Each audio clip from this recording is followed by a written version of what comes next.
Again, Merry Christmas.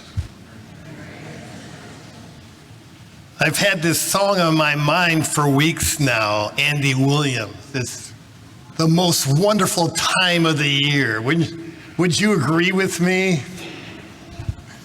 Yes. Christmas time is beautiful. And you know, we all experience it in similar ways. It is the songs we hear.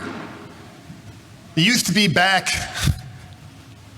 after Thanksgiving, you would begin to hear the songs, maybe at Walmart or someone, right? That maybe they start them earlier this year, but we all know them. We all know the feeling that we get when you hear the first Christmas song, right? And all the things we do, all of us get Christmas trees, right? All of us dress the tree, all of us put lights out, all of us make preparations for family and for friends. It's a wonderful time. We all see the same movies, don't we? I think it's a wonderful life. How many of you are seeing that this year? Or, you know, the Scrooge, movies and stuff like that. One of my favorites is Home Alone. I just can't stop laughing when the kid electrocutes Marv, is that his name? Down at the industrial sink in the basement.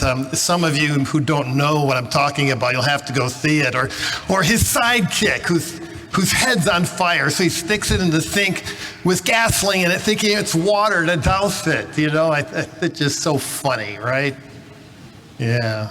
Memories too, right? I think way back into the 1960s when our family would get together at Grandma's house.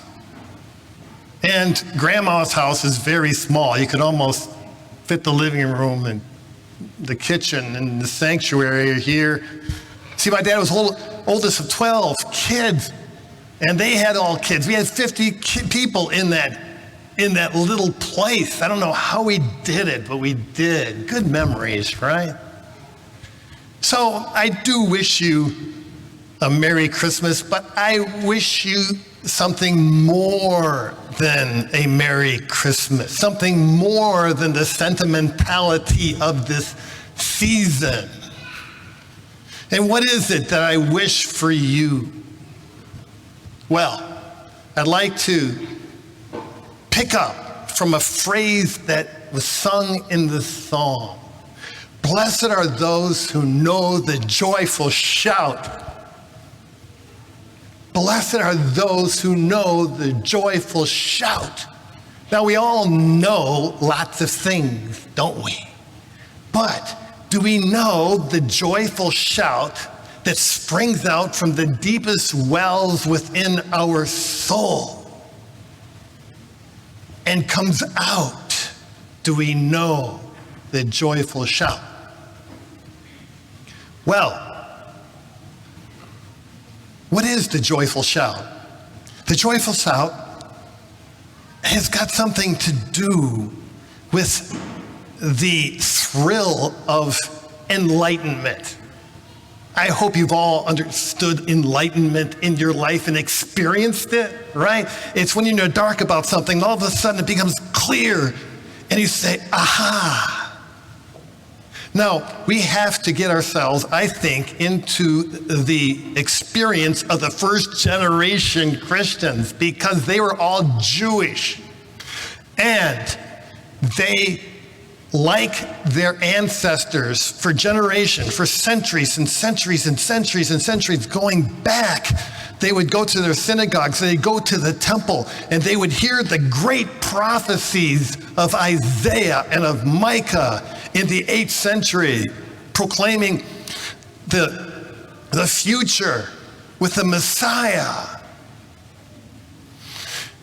And in their liturgies and over the centuries, I'm sure they would all scratch their heads and saying, how will this ever be fulfilled? Think about that. Wow, there was like always a big question mark for them. And then all of a sudden, Christ breaks into the scene as a little baby. And it all makes sense. The prophecies made sense for them. It was enlightenment. It all came together. I had Deacon Joe read all those names. I thought he did a great job on that. Didn't you think so? I did that because I wanted you to know the genealogy. Generation after generation, God made promises to Abraham. And Israel failed, and they went into the exile, and God brought them back by his mercy. But at the time of Christ, there's a big question. Who am I? Does it make sense for me to even be a believer? And then this baby answers the question for him. It all comes together. I can understand myself now in the context of history. It was enlightenment. Dear brothers and sisters, blessed are those who know the joyful shout. Enlightenment. And then there's the whole issue of immensity. Immensity, and how immensity could become so small. Now, we moderns, we have our telescopes, and our scopes can go deep, deep, deep into space, all the way to the edges of everything. And the vastness of everything boggles our minds. And for many, many moderns, the bigger the universe, the smaller their concept of God is, if there is indeed a God. That's what's in the mind. But for those who are of faith, the bigger things are, the bigger God is. Because God is immense. He fills all things and is beyond all things, and creation is but a small thing to him. Think of it, the immensity of God coming into a little child, a little baby. I'm so glad there's babies here. You can leave them in here if you want. I love the cooing of babies. You know, Jesus, the incarnate God, was a cooing little baby. And babies are needy. Babies can't do anything for themselves. They're soft and they're cuddly, cute. That's what God became. This immense God became this. Now we have to ask ourselves the question, what does this mean to me? That God would become something so small and so humble. What does it mean to you? What does it mean to you that Jesus, who is the incarnate God, Son of God, took on flesh just like you have flesh? What should it mean to you? Well, one thing is for certain. It's out of devotion to the human race. You see, this is the justice of God. This baby is the justice of God. That is, that God is creator, and he's responsible for his creation. And he came to us, and this is his answer, his justice, his vindication. But he did it out of dedication for you. What should be our response? We should be completely and fully dedicated in response. And those who are dedicated to God in response, they know the joyful shout. Blessed are those who know the joyful shout. The devoted heart. Something far bigger and beyond who we are. Now, why did he do this? Well,